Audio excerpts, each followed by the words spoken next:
Hello dear friends, today's video will be a little different.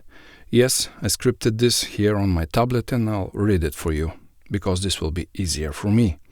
And before starting, I want to say sorry for my bad English. Don't forget, I'm Bulgarian, and for Bulgarian I speak pretty good English, so sorry for my English. Here we go. For nearly 3 decades, Mission Impossible thrilled us with precision, pace and spectacle. But with Final Reckoning, the franchise may have fully self-destructed. A bloated, hollow finale. Final Reckoning should have been the ultimate payoff for years of build-up. Instead, it drags like a second act with no third. The runtime pushing 3 hours. The pacing all over the place. Hello friends, and welcome back to Electronic Box.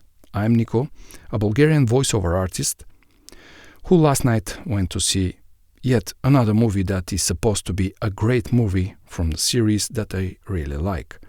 Well, it turned out the exact opposite. Neither me or my wife, nor our friends like this 2025 edition. And we all wonder why the heck there are so many positive reviews. The producers may pay so much to praise the movie, but it is not good.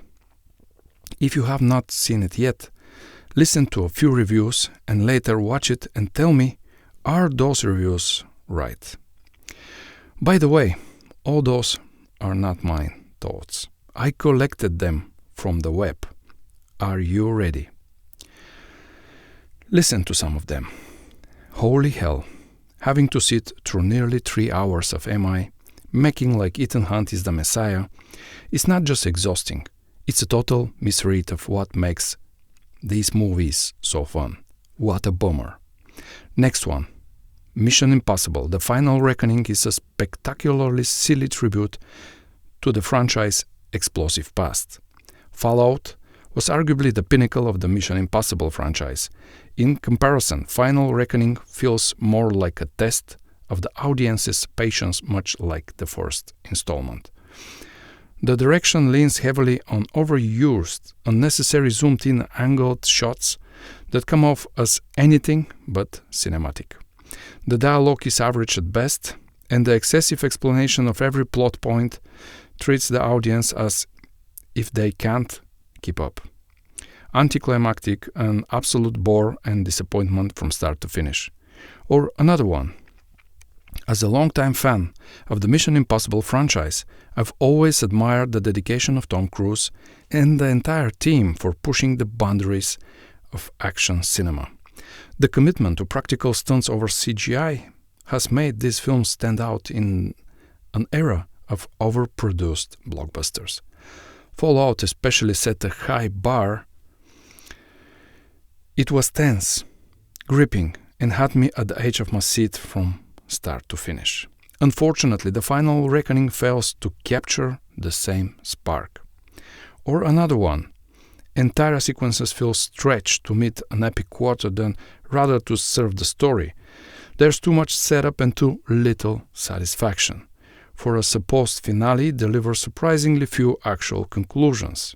The Entity, the AI mega-antagonist introduced in Part 1, had the potential to feel modern and terrifying. Instead, it's vague, invisible, and ultimately underwhelming. It's hard to fear an enemy that never takes form, never speaks, and mostly manipulates through generic hacking montages. Even its human proxy, Gabriel, lacks meanness. We are taught he's important. We are taught he's personal. But nothing about his presence justified the screen time. For a series so rooted in loyalty and loss, Final Reckoning gives its characters shockingly little to do emotionally. Ethan Hunt barely evolves. Hayley Atwell's grace is reduced to a sidekick with vanishing depth.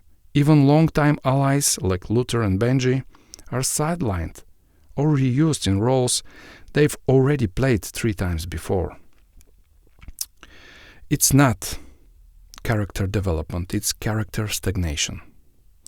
Mission Impossible is built on outrageous practical stunts, but Final Reckoning, the action often feels mechanical. Polished, yes, but impactful, not really. Every set piece feels like a remix of something we've already seen, but with less tension.